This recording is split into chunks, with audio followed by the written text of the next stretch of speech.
Ela tá dando risada de mim. A Elaine estava tentando falar para eu pôr para gravar e eu não estava ouvindo. Todo mundo ouvindo, menos eu. Então, o estilo de vida das pessoas tem como o sonho predominante é enriquecer, né? Então, o prazer das pessoas é colocar os seus bens em evidência, que é um símbolo de status, né? O carro que tem, a roupa que veste, a loja onde compram, os produtos que compra, os lugares que frequenta, onde mora, né? Então, ainda que tudo isso esteja pendurado nos cartões de crédito, né? Nos empréstimos do banco, as pessoas ostentam isso, né? Então, hoje você já compra carro, acho que em 84 parcelas, né? Tem carro que nem dura 84 meses, você já tá, ainda, o carro já acabou, está caindo os pedaços e você ainda está pagando, né? Então, o possuir mais influencia as pessoas hoje na ética delas no trabalho, na escolha da profissão. Tem gente escolhendo a profissão porque ela dá dinheiro, né? E não porque ela tem aptidão para aquilo, né? A escolha do cônjuge, né? Onde vai trabalhar, o quanto vai trabalhar, tudo isso influencia esse possuir mais das pessoas, né? Então,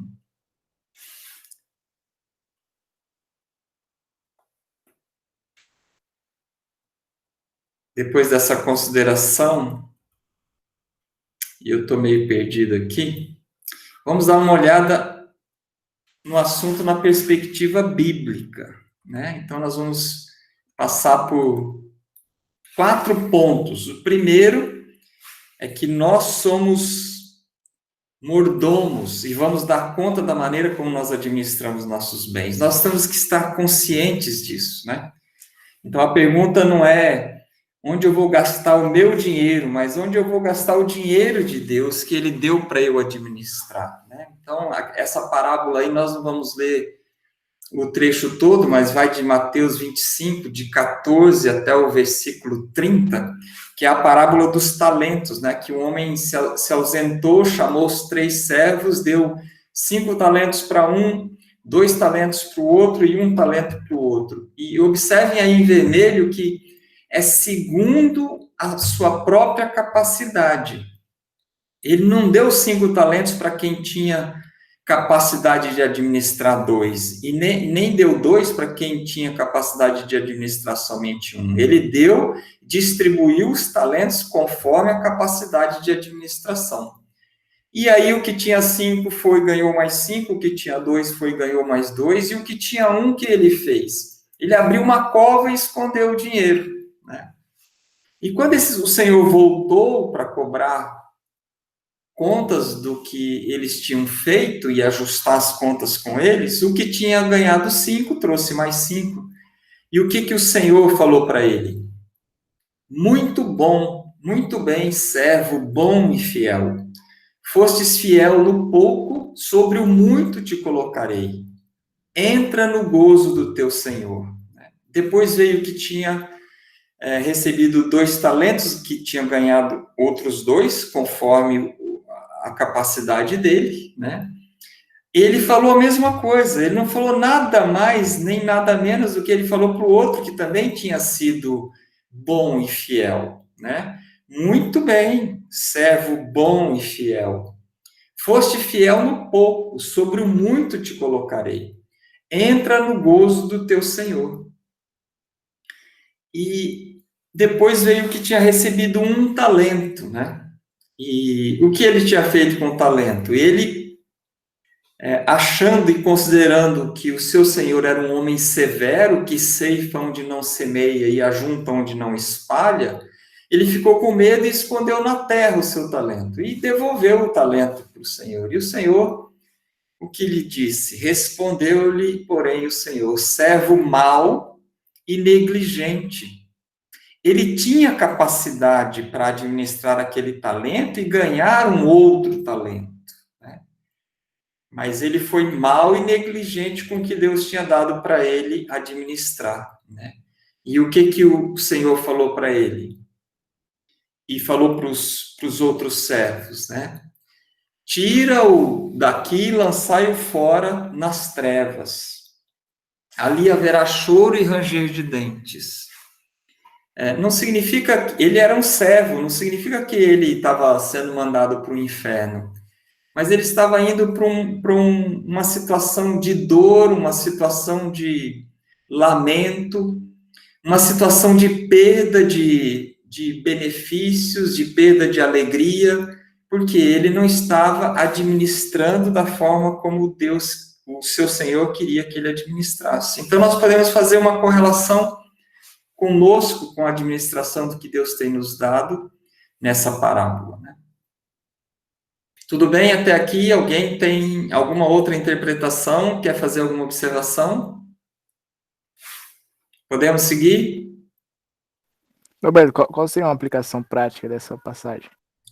Se eu tenho uma aplicação prática? Isso. Sim, muitas, inúmeras. Nós vamos ver no final de como gastar o dinheiro que nós ganhamos.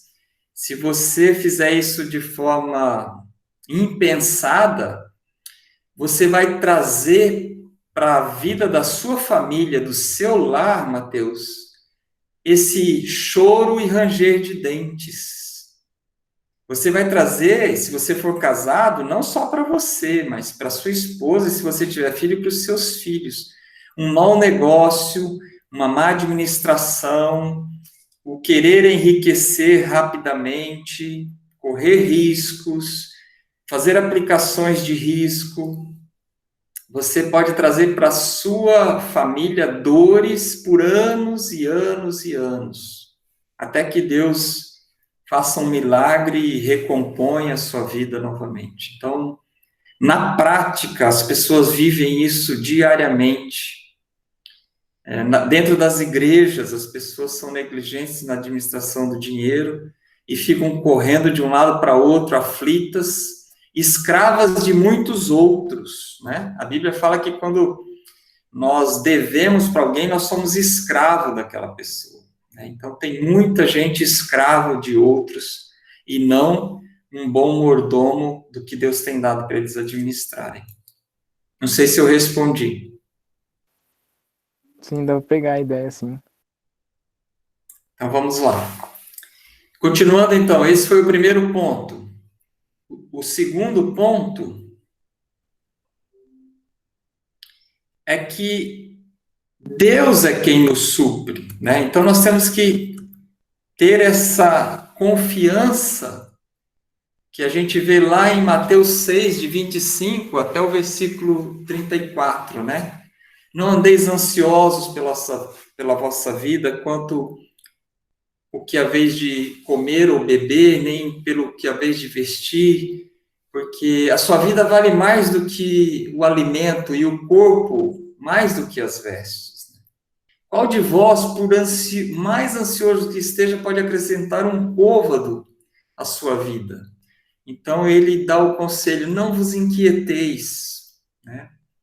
Dizendo que comeremos, que beberemos, o que vestiremos, porque os gentios é que procuram essas coisas. Pois o vosso Pai Celeste sabe que necessitais de todas elas. Buscai, pois, em primeiro lugar o seu reino e a sua justiça, e todas essas coisas vos serão acrescentadas. Não vos inquieteis nesse momento do Covid-19, né? Não vos inquieteis com o dia de amanhã, pois o amanhã trará os seus cuidados, basta ao dia o seu próprio mal. Aí essa ideia de mal é que a cada dia traz tantos momentos maus que eles nos distraem, eles tiram o nosso foco de Deus. Eles nos empurram para a impiedade, né? A impiedade é você viver olhando para os problemas e não olhando para Deus. Então, nós estamos vivendo, nesse momento, nós estamos vivendo uma provação com relação à ansiedade e à fé e à confiança de que Deus vai prover todas as coisas, né? É lógico que nós temos que ser disciplinados e não negligentes, nós temos que fazer o que está ao nosso alcance.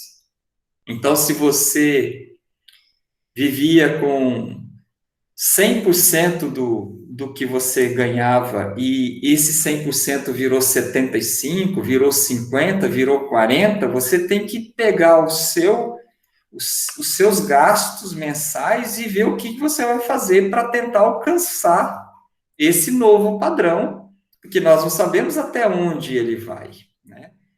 Ou se você tem uma reserva, planejar e ver por quanto tempo você aguenta com essa reserva. E se esse tempo se estender mais, o que você vai fazer?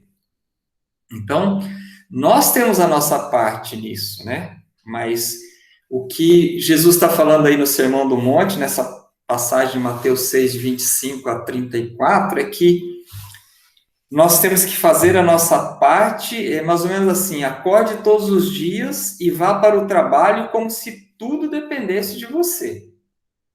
Mas crendo, tendo certeza, convicção de que tudo depende de Deus. Ele está no controle de tudo. Mas você tem que fazer a sua parte, né? Então, nós temos visto famílias mudando de casa, cortando TV a cabo, cortando faxina, buscando uma segunda ocupação para fazer, se reinventando, né? Se está desempregado, fazendo alguma outra coisa que está fora da sua profissão. Então, nós temos visto pessoas que convivem conosco, nós estamos passando por isso também, né? Então, nós temos que fazer a nossa parte, mas convictos de que é Deus que vai nos suprir, né? Tudo bem até aqui? Vamos em frente?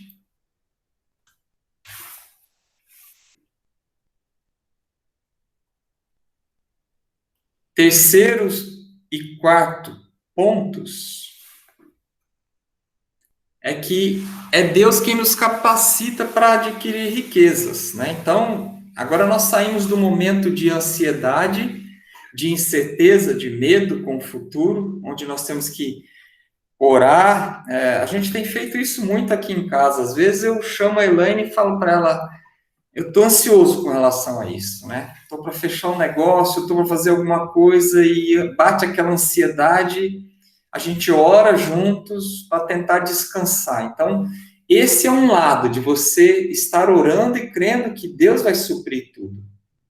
E o outro lado é quando você está bem, não passando pelo que nós estamos passando, mas você está bem, você começa a acreditar que você é o cara, né? Que você é inteligente, que você é capaz, que você é esperto, e que você consegue, que você faz e que acontece, né? Então, lá em Deuteronômio 8, 17 e 18, a gente lê, não digas, pois, no teu coração, a minha força e o poder do meu braço me adquiriram essas riquezas.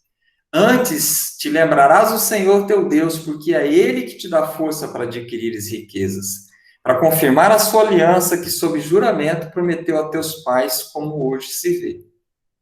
Nós estamos sempre conscientes, seja no momento de fartura, seja no momento de falta, de que Deus é que nos capacita, no momento de falta, para passarmos pela falta, contentes, sem cobiça, e no momento de abundância, para passarmos por essa abundância, crendo, louvando, guardando, porque a gente não sabe os próximos 7 anos se vão ser de falta ou não, né?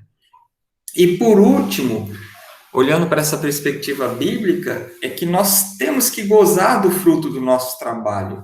Isso é bênção de Deus, né? O escritor de Eclesiastes fala isso. Nada há melhor para o homem do que comer, beber e fazer que a sua alma goze o bem do seu trabalho. No entanto, vi também que isso vem da mão de Deus.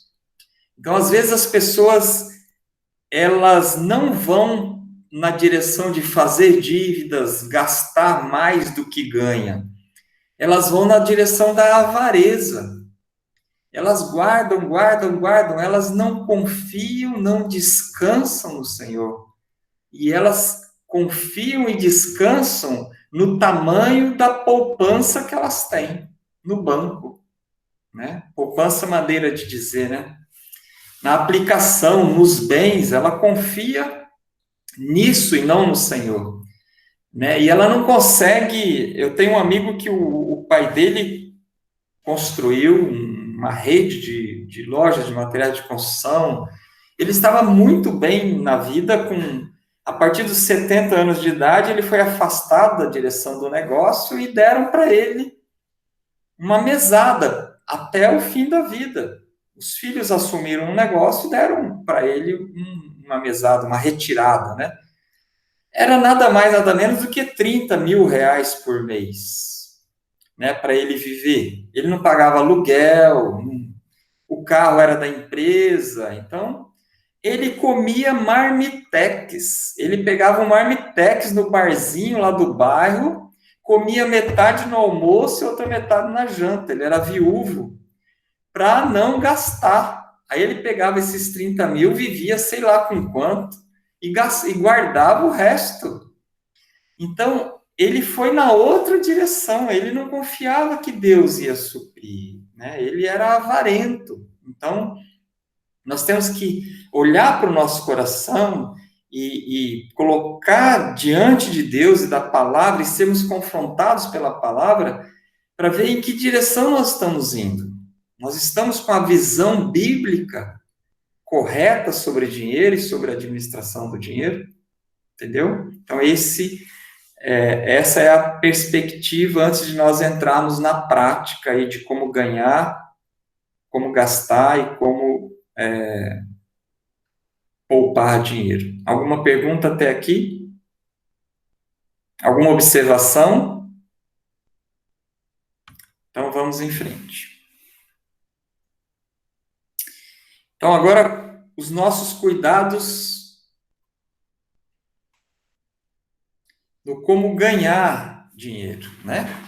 Algumas observações. Primeiro, com a dose correta de se aplicar para ganhar o dinheiro, né? Então, a gente vai ver aí essas 3 passagens. Na primeira, quando a gente lê lá Deuteronômio 6, a partir do versículo 5, amarás, pois, o Senhor teu Deus de todo o teu coração, de toda a tua alma, de toda a tua força. Então, você é filho de Deus, né? E aí depois a gente vê na continuidade desse trecho falando que hoje te ordeno, essas palavras que eu te ordeno estarão no teu coração, tu a inculcarás a teus filhos, e delas falarás assentada em tua casa, andando pelo caminho, ao deitar-te, ao levantar-te. Então você aí é pai, você é filho de Deus. Você é pai, você deve ensinar para a próxima geração a respeito de Deus, né? Depois do 1 Pedro 3,7, a gente vê maridos, vós igualmente, viver a vida comum do lar. A gente já estudou esse versículo no encontro. Então, você aí é marido, né? Depois, Provérbios 23:4, não te fatigues para seres rico, não apliques nisso a sua inteligência. Porventura fitarás os olhos naquilo que não é nada, pois certamente a riqueza fará para si asas como águias que voam pelos céus. Então, só uma observação, que antes do ganhar dinheiro, nós temos que nos lembrar que nós somos filhos de Deus. Nós somos maridos, nós somos pais, né, se já temos filhos.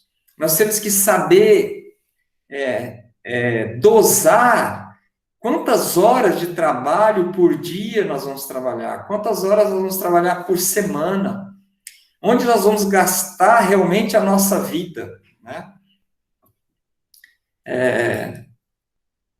Eu conheço mais de uma pessoa que tem medo de que no seu enterro algum filho vai falar assim, o nome do meu pai era trabalho.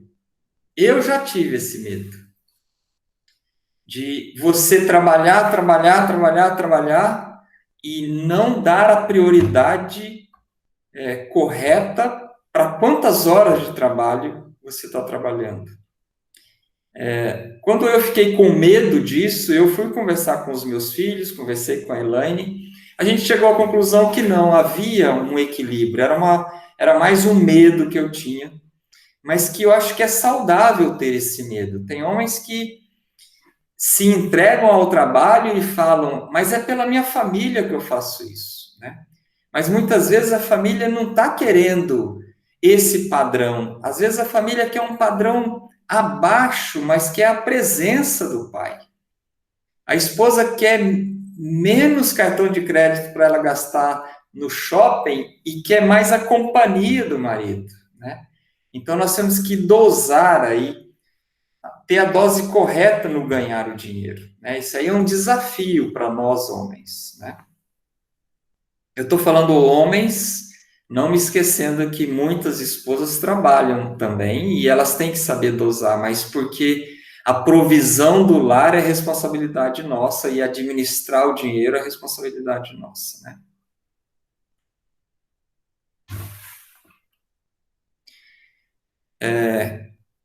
Nós temos que também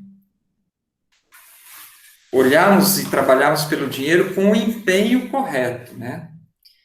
O dinheiro tem que ser ganho como resultado de trabalho, né? Provérbios 13:4 fala que o preguiçoso deseja e nada tem, mas a alma dos diligentes se farta.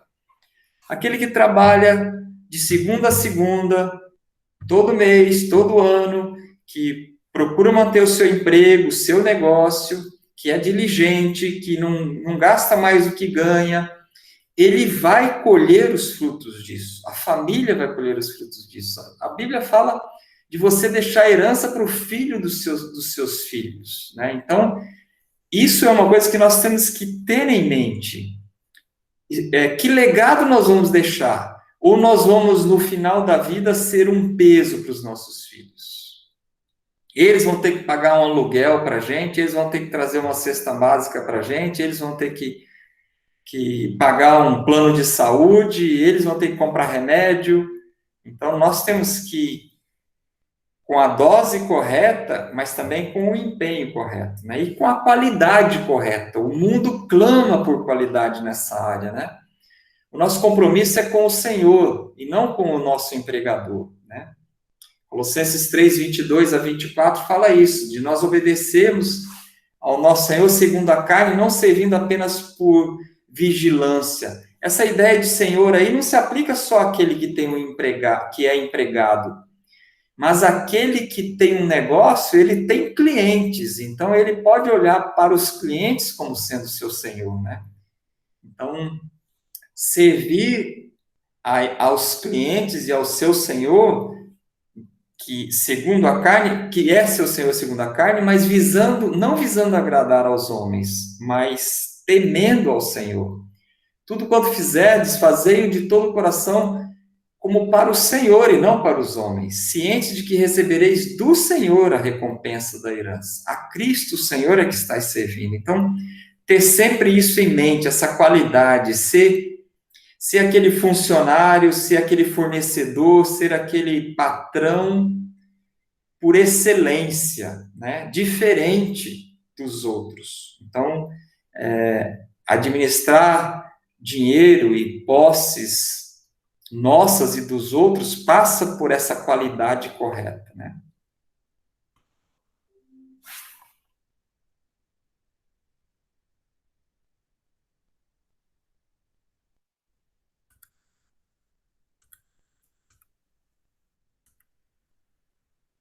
E também a competência correta, né?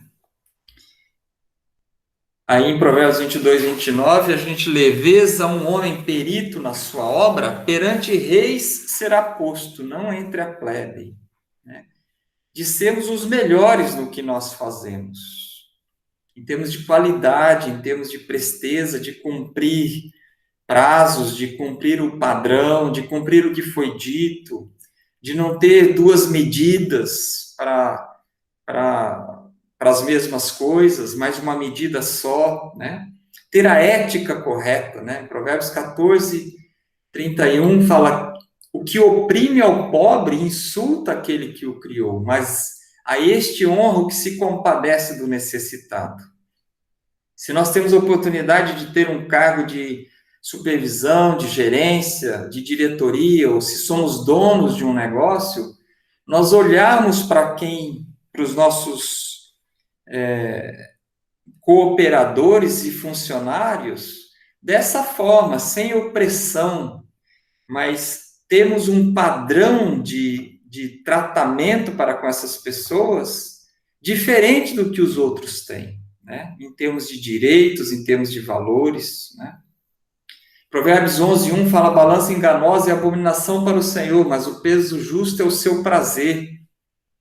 Então, se você tem um comércio, se você presta um serviço, você não cobrar de um porque você acha que ele tem mais dinheiro, mais do que você cobraria pelo mesmo serviço do outro, né?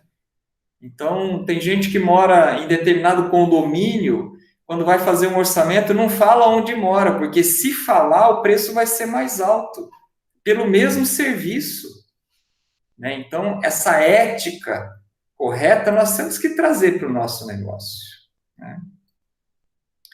Mateus 22:17 até 22 fala: dize-nos, pois, que te parece? É lícito pagar tributo a César ou não? Jesus está perguntando isso. Jesus, porém, conhecendo-lhes a malícia, respondeu. Eles estavam perguntando para Jesus, né? Por que me experimentais, hipócritas? Mostrai-me a moeda do tributo. Trouxeram-lhe um denário, e ele lhes perguntou: de quem é esta efígie em inscrição?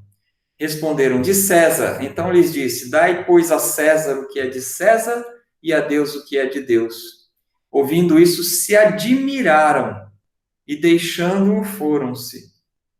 Então é isso que o mundo precisa fazer, se admirar conosco, né?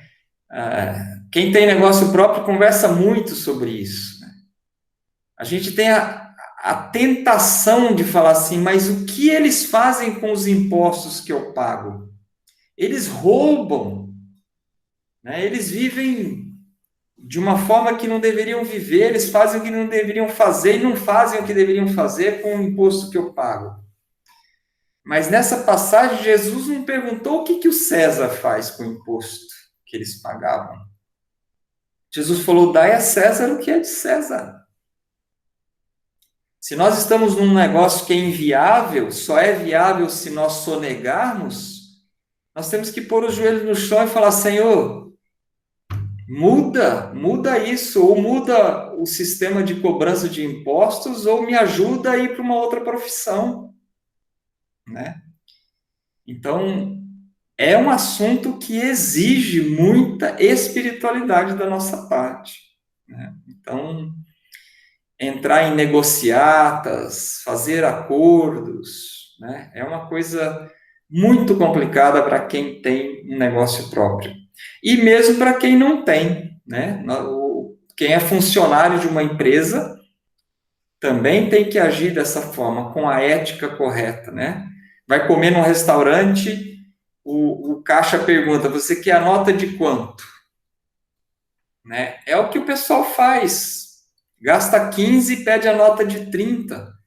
Gasta 15 e recebe 30 da empresa, né? Então, são coisas que está escrito na Bíblia, que é para nós sondarmos o nosso coração, nos arrependermos. É um pecado como qualquer outro, que nós temos que abandonar, pedir perdão a Deus e não cometer mais, né? Então, é uma área que inquieta, que tira o sono de muita gente, tira a paz e tira a autoridade. A autoridade de falar do Senhor Jesus. A autoridade de viver o seu dom. A autoridade de servir a Deus, porque Satanás sabe o que nós estamos fazendo e ele é o primeiro a ficar nos acusando e tirar de nós a autoridade, quando nós estamos pecando com relação a isso, né? É uma palavra dura nos cuidados de como ganhar dinheiro, mas é que nós temos que levar em conta. Alguma pergunta até aqui? Alguma observação? Roberto, qual é a linha de querer ser bem-sucedido Oi, financeiramente? Matheus. Qual é a linha de querer ser bem-sucedido financeiramente e a linha da cobiça, tipo, uma pecaminosa assim? É uma linha muito tênue. É uma linha muito tênue.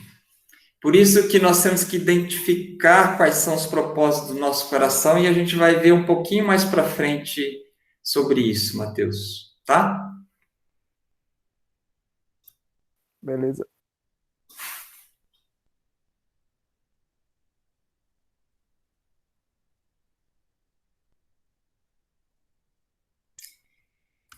Agora nós vamos estar falando sobre os cuidados de como gastar o dinheiro. As pessoas pobres não necessariamente ganham pouco. Elas podem ser pobres porque elas gastam mal, né?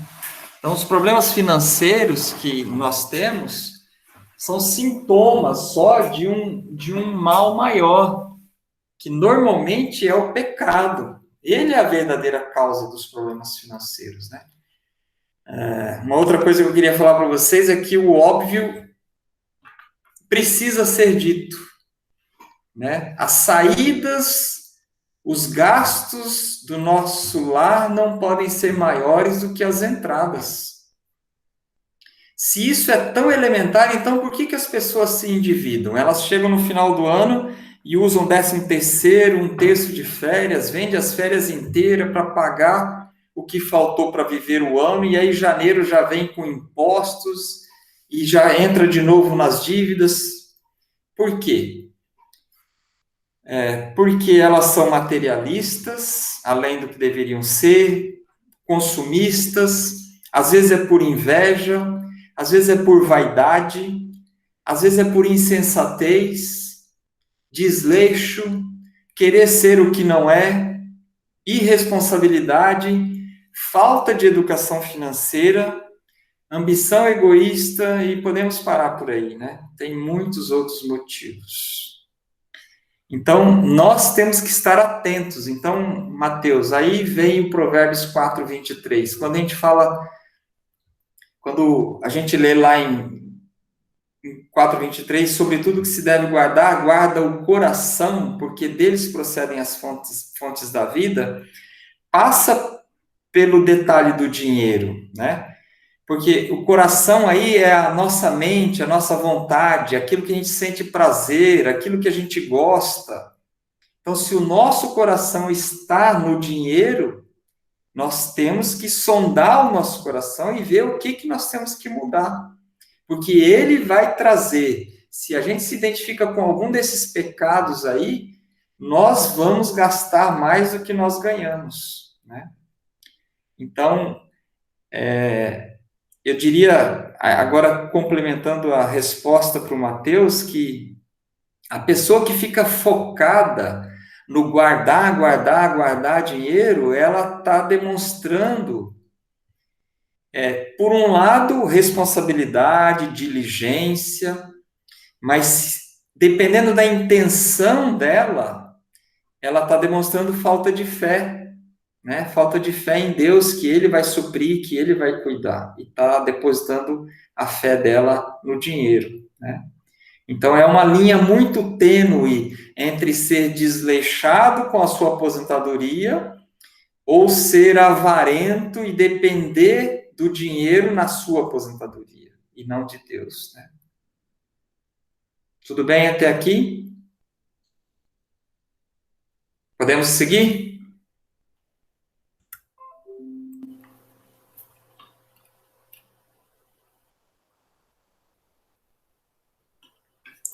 Então, com relação ainda ao gastar o dinheiro, a ideia aqui é nós estarmos conscientes da necessidade de nós termos um orçamento doméstico, né? Eu já me deparei com maridos que no primeiro ano de casado, ele usou o termo assim: eu quebrei a minha família, nós falimos, porque nós não tínhamos controle nenhum dos gastos, e a gente, o que ganhava, não dava para pagar as nossas despesas. Eles não tiveram o cuidado de fazer um orçamento doméstico. Quanto vai gastar com casa, com alimentação, com lazer, com pet shop, com troca de carro, com guardar o dinheiro para as despesas que são anuais. Então, eles não tiveram esse planejamento e eles quebraram no primeiro ano. Tiveram que estudar, ler livros, fazer aconselhamento nessa área, né? Então, as decisões aí devem ser compartilhadas entre o casal. Os objetivos têm que ser comuns, têm que ser estabelecidos para curto, médio e longo prazo. Anotar as despesas, principalmente as pequenas, né? A gente faz isso uma vez por ano em casa. A gente tira 30 dias e anota todas as despesas. E aí a gente soma e vê se está dentro do planejado que a gente tem da nossa planilhinha lá, o que está fugindo. E vira e mexe, a gente tem algumas surpresas que a gente, nunca imaginei que isso aqui estivesse indo tão longe, né? Então, incluir despesas que acontecem apenas uma vez por ano, reservar o dinheiro pouquinho por mês para pagar lá no início do ano aquelas despesas que se acumulam, né? Impostos, às vezes eventos, presentes, né? Aniversário de casamento. Então, tem um monte de coisas que tem gastos localizados que a gente tem que prover, né? Priorizar e eliminar as dívidas, né? Considerar as suas obrigações para com a obra de Deus e o seu sustento, né? Pensar sobre dízimos, ofertas, sobre participar da obra de Deus, né? E se tiver dívida, ser decisivo, né? Não ter muitos objetivos. Foca no principal objetivo, qual é a maior dívida, qual é a dívida que tem o maior juro, né? E se concentra nisso. Eu diria, se possível, começa com as pequenininhas, que você elimina 2, 3 de uma vez só, e isso te anima, e depois vai para a mais perigosa, que é a que tem um juro mais alto, comendo os seus ganhos, e tenta negociar isso, tenta resolver isso. Ainda que você tenha que pegar um dinheiro em outro lugar, a um juro mais barato para pagar esse, que o juro estava muito caro, você está sendo inteligente e persiga isso, eliminar as dívidas, né?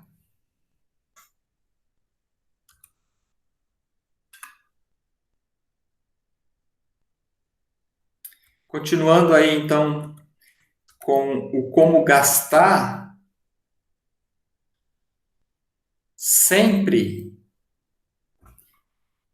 buscar conselhos, né? O caminho do insensato aos seus próprios olhos parece reto, mas o sábio dá ouvidos aos conselhos. Onde não há conselho, fracassam os projetos, mas com os muitos conselheiros há bom êxito, né?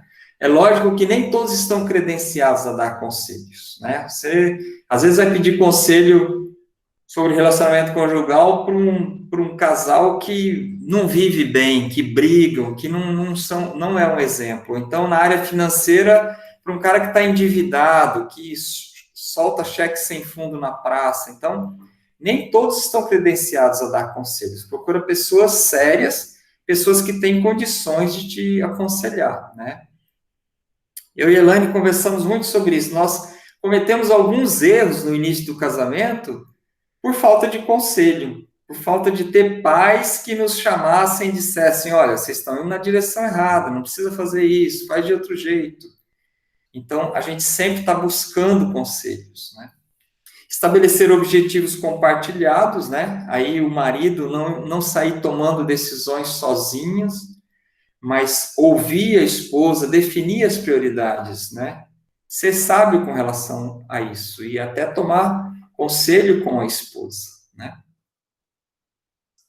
Tudo bem até aqui?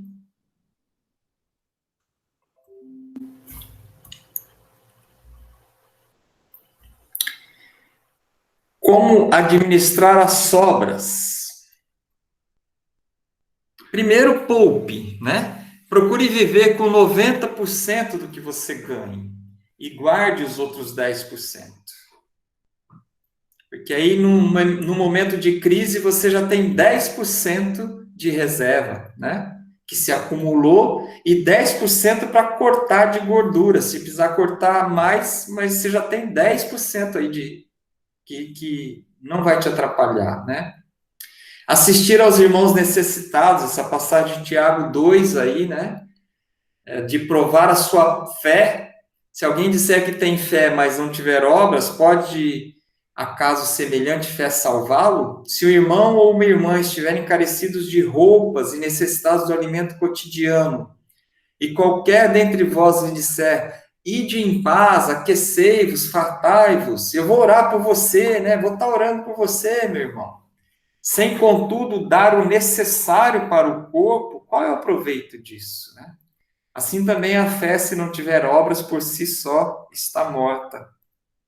Então, essa é uma característica da igreja do Senhor Jesus Cristo, de um cuidar, amparar o outro, né? Nós temos na nossa igreja um ministério de ação social, onde os necessitados podem buscar esse ministério e eles vão ser acompanhados e vão ser ajudados. Tem casos de famílias que estão sendo acompanhadas há 2 anos, e sendo ensinadas e ajudadas financeiramente para passar por um momento de desemprego e às vezes de doença, né? Então, faz parte do administrar bem o seu dinheiro, estar com o coração aberto para ajudar os necessitados, né?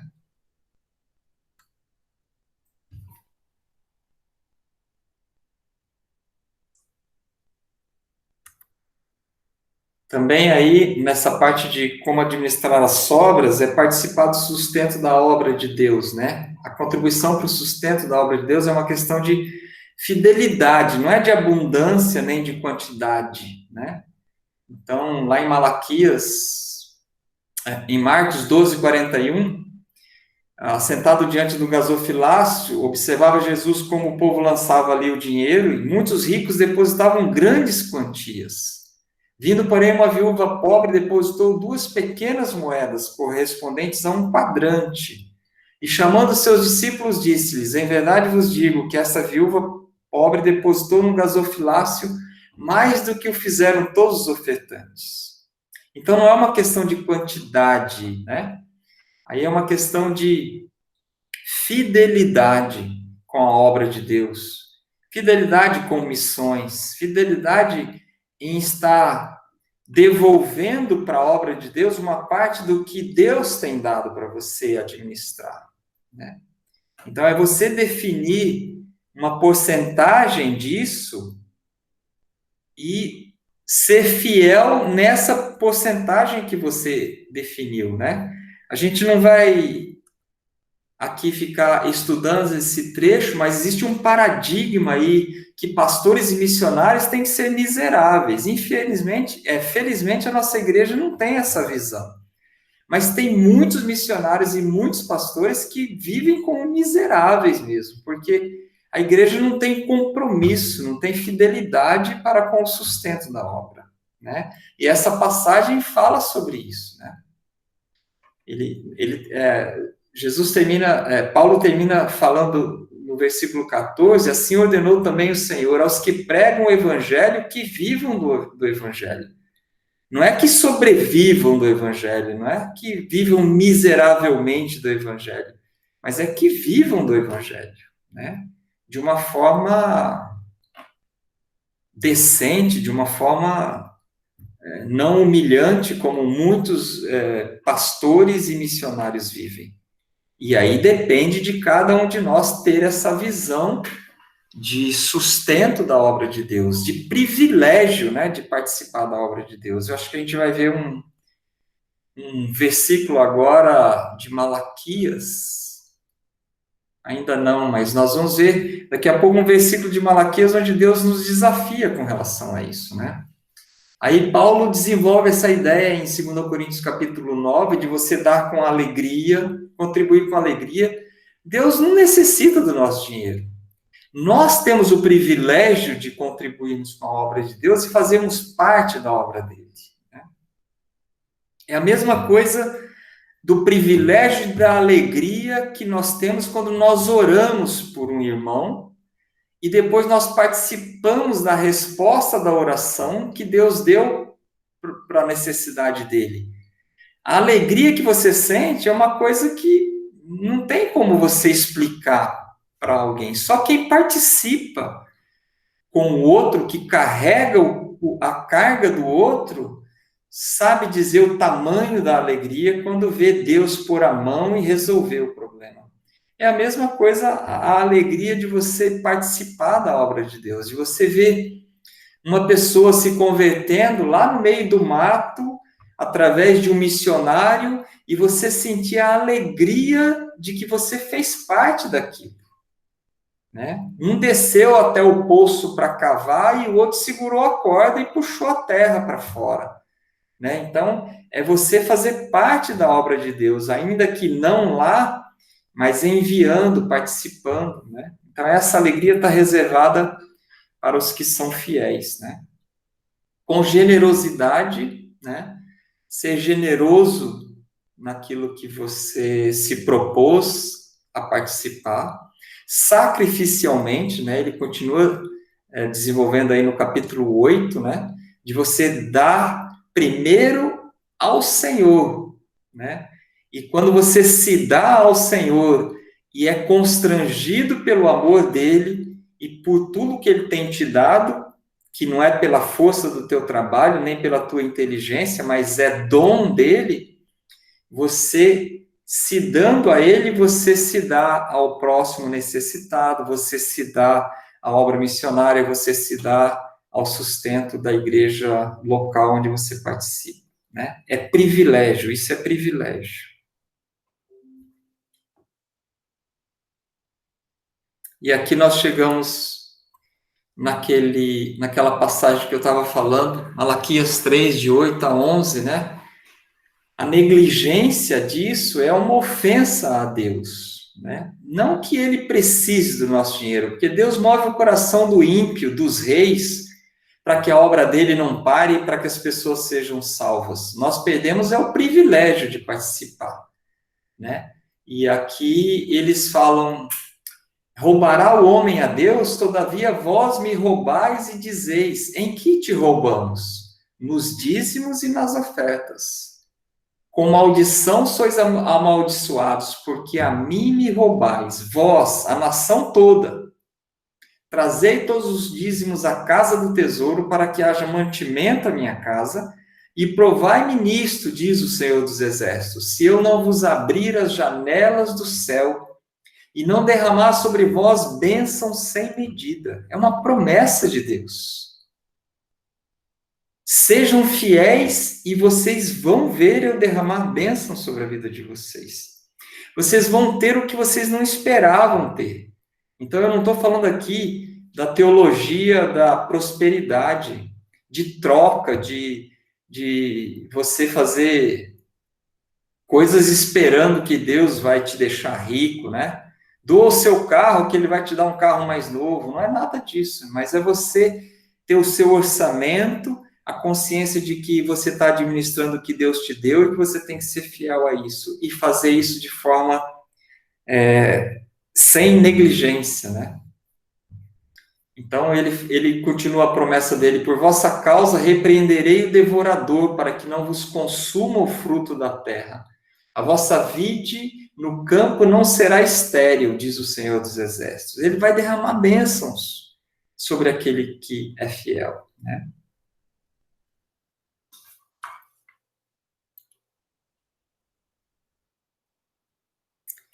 E agora, para nós terminarmos,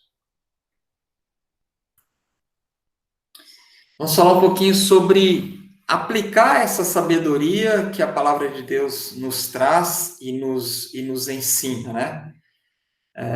No gerenciamento das nossas despesas, estruturarmos para pagarmos as nossas dívidas, desenvolver uma aversão por pagar juros, né? Aí uma exceção que eu coloquei, é uma posição minha, exceção da casa própria, né? Se a pessoa não tem dinheiro para comprar uma casa à vista, ela tem que sair do aluguel e compra uma casa a prazo. Ainda que ela vai pagar, dependendo do juro, 2, 3, 4 casas, mas no final de 30, 35 anos ela vai ter uma.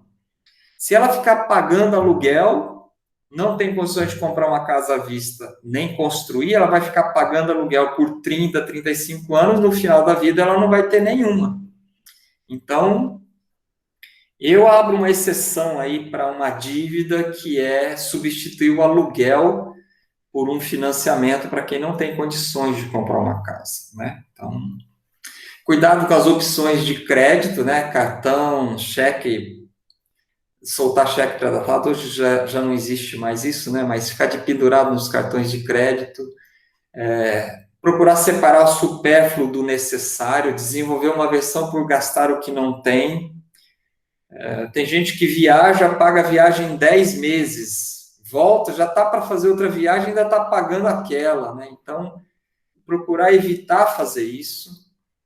Desenvolver fugir de financiamento, guardar para comprar à vista com desconto.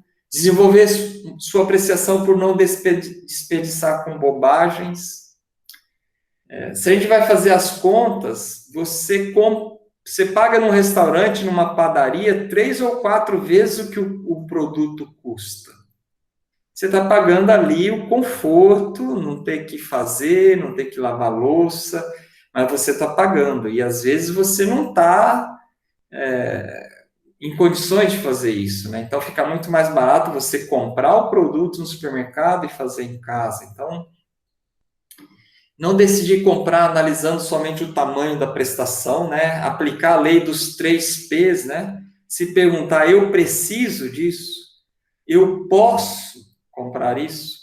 E é prioridade eu comprar isso, né? Às vezes você precisa, você pode, mas não é a prioridade número 1, é a número 2, 3, então você tem que esperar um pouco, né? Cuidado com as compras emocionais, especialmente se você for pagar muito mais por uma marca que não acrescenta funcionalidade nenhuma ao bem, né? Você vai comprar porque é a marca, né? É uma Brastemp, então se não acrescenta nada, você vai ter o mesmo benefício, não vá atrás de marcas, né? Bom, eu acho que eu não estou falando nenhuma novidade para vocês, né? Principalmente os que já são casados, que já têm aí um tempo de vivência de administração do seu dinheiro, né? Na parte de investimentos, buscar mais de uma opinião para aplicação dos seus recursos. Então, quando a gente vai tomar conselho, sempre tomar conselho com pessoas que não dariam conselhos interessadas no que você vai fazer. Então, procurar tomar conselhos com pessoas neutras, né? Não pessoas que vão tirar proveito do conselho que elas vão dar com o seu dinheiro. Então, tomar um pouco de cuidado com isso.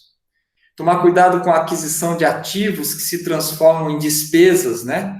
Como veículos, imóveis para recreação, casa na praia, chácara, sítio, barcos, terrenos em condomínio fechado, né? Então, toda vez que a gente vai para a praia, a gente foi passar um final de semana com a minha filha, sábado e domingo, a gente fica olhando para o mar, assim, e olhando para a montanha, e fala, aqui tem tudo, né? Aqui tem mar, tem montanha, tem um clima, tem tudo que a gente precisa, né? Por que a gente não vem para cá? Por que a gente não compra alguma coisa? Então, a gente faz esse exercício, depois põe o pé no chão de novo, entra no carro e volta para casa. Porque é uma alegria na compra e outra na venda, né? Sítio, chácara, casa na praia, tem que tomar cuidado com relação a isso. Barcos, né? Jet ski, esse tipo de coisa. E às vezes até carro, 2 carros, 3 carros, né? Você pode se planejar e não ter toda essa despesa. Isso aí é passivo para sua vida, né? E ver se o seu veículo é adequado para você. Às vezes a gente sonha, né? Eu me lembro quando lançaram aquele veículo Fusion e a chamada dele era assim: você fez por merecer.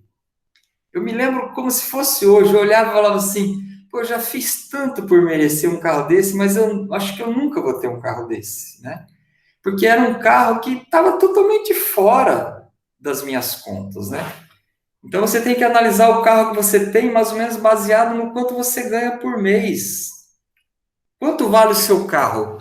3 salários? 4, 5, 6, 12? Tem gente que tem um carro que vale 15 salários o que ele ganha, né? Será que está adequado 15 salários? que você vai pagar de seguro, de licenciamento, de manutenção desse carro? Será que o teu salário aguenta isso? Será que não seria assim uma média de 5, 6 salários, né? Meio ano de salário para ter um carro, talvez menos. Então você tem que fazer essa análise, né? O brasileiro adora carro, né? Então tem que tomar cuidado com isso. Considerações sobre imóvel alugado e imóvel próprio, né? Financeiramente, o aluguel pode ser vantajoso. Atualmente, é melhor ter o dinheiro do imóvel aplicado do que empatado no bem. O juro está muito baixo, né? O juro real está negativo. Então, se a pessoa tem o dinheiro para comprar o imóvel, é melhor hoje ela aplicar o dinheiro e pagar aluguel, porque ela, dependendo do negócio que ela tem, ou a aplicação que ela tem, não a aplicação financeira, que hoje está dando muito pouco também, né? Mas às vezes, se ela tem o dinheiro, é melhor ela aplicar o dinheiro e pagar aluguel. Se ela não tem dinheiro, é melhor ela fazer um empréstimo bancário, um financiamento e sair do aluguel. Então, fazer esse tipo de análise, né? Tomar cuidado com o imóvel, porque ele pode valorizar, mas ele também pode desvalorizar, né? Mas fazendo uma análise entre imóvel e mercado financeiro, mercado de risco, o imóvel próprio é mais seguro do que o mercado financeiro. Então, você sempre está lendo e fazendo esse tipo de raciocínio, né? Eu já estou terminando, pessoal. E para a gente terminar, a parte de gerenciamento de risco.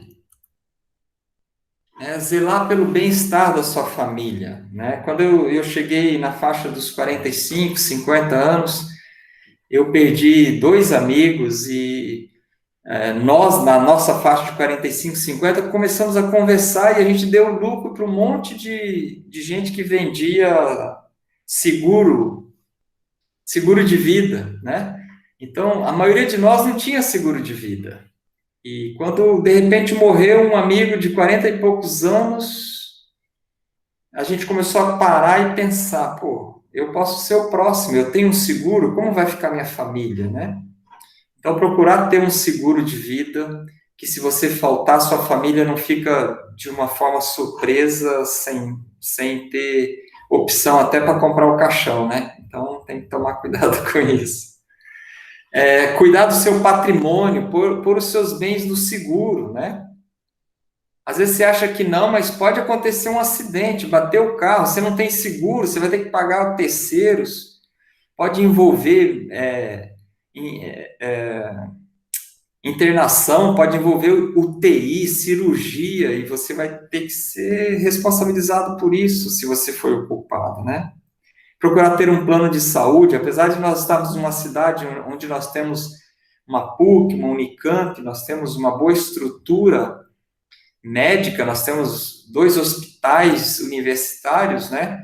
Mas, às vezes, a melhor opção é ter um plano de saúde, né? Cuidado com a previdência privada, que ela pode ser uma roubada, você paga, e no final você vai pagar para retirar o teu dinheiro de novo, então toma cuidado com isso. Sempre buscar conselhos e as divergências do conselho que as pessoas dão no diversifique. Toma cuidado com o diversifique. Às vezes você diversifica, perde aqui, empata aqui e ganha aqui. No final você empatou, não ganhou nada, né?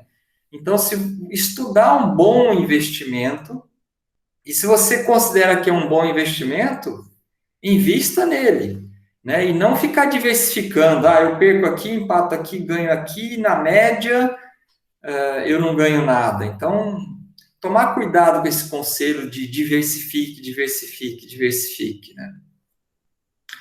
Então, de uma forma geral e rapidamente, era isso que eu tinha para falar para vocês. Eu vou ficar mais um pouco, não sei se alguém quer fazer alguma pergunta, quem tiver algum compromisso, tiver cansado, quiser ir saindo, fique à vontade.